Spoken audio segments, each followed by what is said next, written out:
Caddis Maximus here. This time doing a review of a more unique and specialty type screwdrivers. These would be about the limit, I wouldn't say limit, but as far as more traditionally found drivers that are found in a screwdriver fashion, such as a shank with a standard acetate handle, these would cover pretty much the rest of them. I've done videos about nut drivers, which are screwdrivers that drive nuts.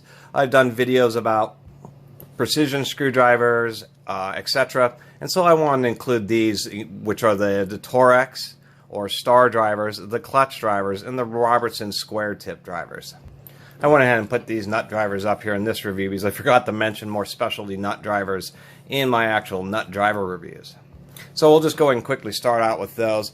One of the things I didn't mention in my traditional nut driver reviews is they make some real specialty ones. This one is an extra long handle. There are situations where such as even a magnetic nut driver won't hold the bit strongly enough for you. So this one's real interesting because you have this collar on the handle that you push. There's a whole tube actually on the shaft. This is a 5/16, and what happens is you end up taking the fastener and you put it in there, and then it has this fork that physically holds it into the socket. And it's effectively impossible for it to fall out. So you get a real strong grip being able to get the fastener started. And then once you get it tightened down, you would go ahead and release this, and you would still need to use a more standard nut driver to finish tightening it down. Otherwise, you'll end up clamping it onto this little sheet metal fork. And I'm sure that's one of the reasons why these aren't very common, is because that just happens too much. People are tightening down the fastener, clamp it down on the sheet metal fork. The fork essentially becomes a washer at that point, and then they pull the driver off and break it. And then the other, of course, there's the standard ones. Here's a standard nut driver. And just to compare, this is an X-Lite, and they do make ones that have magnetic inserts, which are handy. But of course, the sacrifice you make is it no longer will take a nut off a long shaft. So enough about that. Let's go ahead and talk about square tip drivers. So these are known as Robertsons or square tips. There's actually been quite a bit of history about these fasteners. Their design is actually very good. Using a square drive that's slightly tapered allows the fasteners to sit on the tips. They're self-centering. They have wide drive surface areas. They last for a long time. One of the specifications of Robertson is that they use a very hard tool steel tip. And you'll find that on pretty much all of them, including these Huskies, is that they'll use a hardened steel tip inserted into the shank of the screwdriver. And I like to point that out because don't believe I've ever seen any Torex, Phillips, or slot heads where they've actually been this industrial duty, where they have a specialty material just for the tip.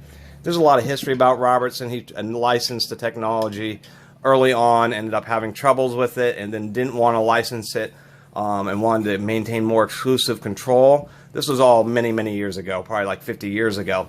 But the problem is even though it was a great drive system, when you don't want to license it and you just don't want to get it out into the market, then a lot of people aren't manufacturing drivers and fasteners to use it, and it ends up becoming some kind of a backwater. They're starting to catch on more, and they have in the last decade or two, especially with like deck screws, just because of how nice, how long-lasting they are, and how positive the driving is. The fact that stamping out a hex or forging out a hex into not a hex, a square into fasteners is cheaper because square broaches are cheaper than Torex broaches. There's a lot less convolutions. But quite frankly, the square tips could have been what Phillips is now if he had just licensed it out and just let them proliferate the market. And let's do a quick comparison of the. And so what ended up happening is Robertson did release like their own factory brand of screwdrivers, and they're not too bad. Rubber handled. I remember the packaging these came in, it was like $10 a packaging. It was crazy.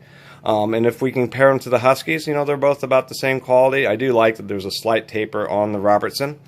And then the square rubberized handle is pretty nice.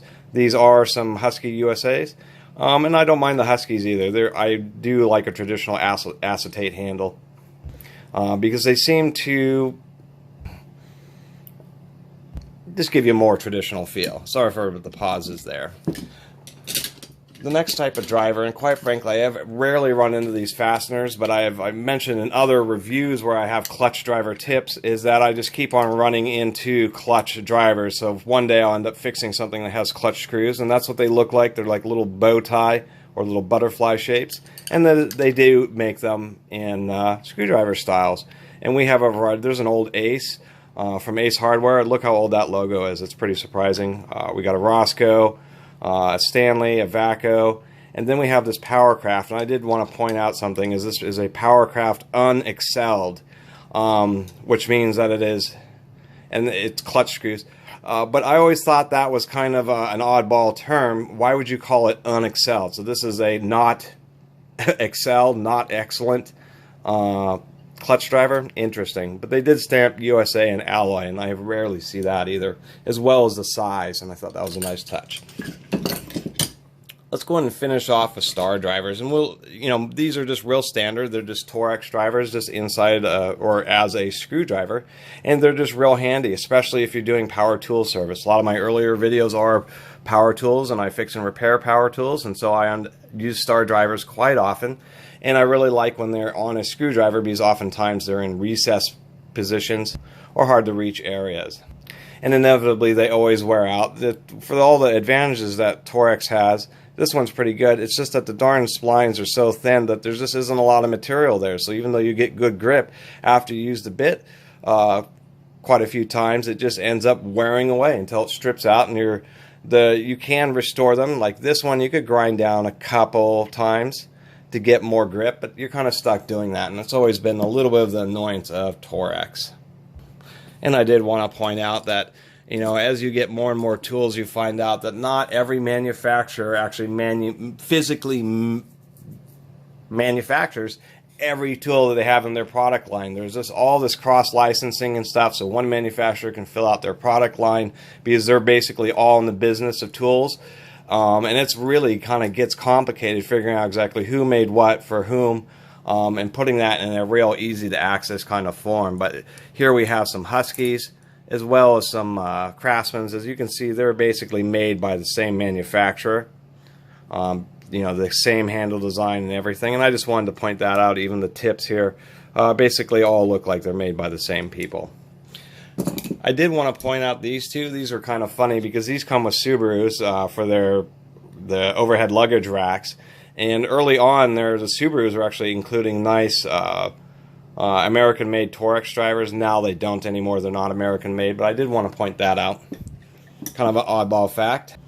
Here's some more professional ones. I really like these, and I want to point out why. These are Credos, and this one I believe is a Ace. Yeah, see, this is an Ace Professional, which is just a rebranded Credo. And I think they had some of the best handle designs in the industry. I like the fine corrugations, so you don't have quite as sharp of points, but it's triangular. So they essentially turn into just really wide flats, so you can really get a good strong grip on the screwdriver handle. But you can also squeeze extremely hard, and you won't have any issues really with pinches just because of the soft face triangular pattern or design, and I wanted to really point that out. And these have really held up nicely for me. They have excuse me, the other thing I wanted to point out is these aren't machine tips. The tips on these Credos are actually forged into that star shape, and it's one of the reasons that they help last. How you can really tell a machine tip versus a forged tip is really obvious. See, this is the machine tip. Let me get some focus and some zoom here. There we go. There's some zoom. You can see the little tip. They've cut this out, and then they cut it off, and there's like a little tiny bit in the middle. See, this one they forged, and you can see the metal is actually smashed over, and there's a cavity in the tip. And so that's the easy way to tell if you have forged tips or not. And then let's take a quick look at these rigids. These are a bit older American-made rigids. I believe they're made in Taiwan, but they still sell these at Home Depot. I haven't double-checked recently, but the last time I went in a few months ago, they did have some of these left. And I wanted to say I really like the quality of these rigids. I've done a precision screwdriver review, so I have the precision flat and Phillips of the same set. And I have to say that these have really held up well. This T6 I've used on a lot of hard drives, and there's some pretty stuck fasteners, and it's actually held up. They're not stripped out yet. It's really hard to see, but you can see that I think it's twisted just a little bit, but there's been like some Loctited tiny little T6s, and this broke them out. So I've really been pleased with these. And then we can compare them to the General. In General, I'm not exactly sure the history of this company, but they have quite a bit of tools, and they always seem to be kind of, better than the low grade, but they're still kind of budget conscious. And I wanted to say I do like the rigids better because they have a wider handle, and they have this larger diameter up here, so if you want more torque, and just the ergonomics seem to be better. The thing I do not like about these and ones that get too narrow is because it becomes a little bit more difficult for you to really get much grip, and you're having to squeeze real hard.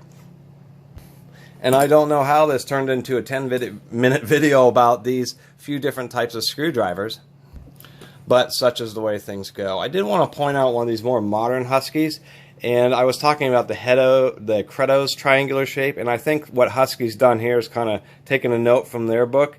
And I really like this because this is also a real soft triangular shape, but then they improve it by giving you a nice rubber overmolding.